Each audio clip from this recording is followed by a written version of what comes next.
Жүйрік сиыр. Ертеде бір жүйрік сиыр болған екен. Менің тегім сиыр емес жылқы деп басқа сиырларға қосыла жайылмай ылғи жылқымен бірге жүреді екен.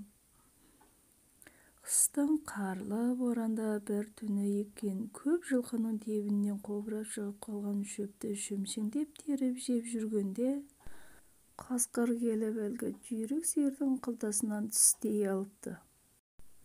Өзінің әдетін қойсын ба? Сиыр өкіріп жіберіпті. Сиыр өкірген жерде жылқы тұра ма?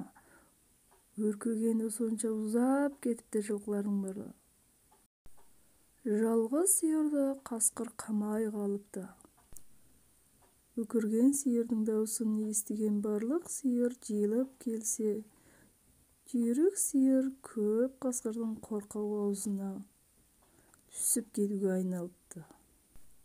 Жүйріктігіне сеніп, басқа сиырды көзге ілмей асқақтайтын сиырды көп сиыр тұс-тұс жақтан келіп, қасқырдан аман-есен құтқарып қалған екен.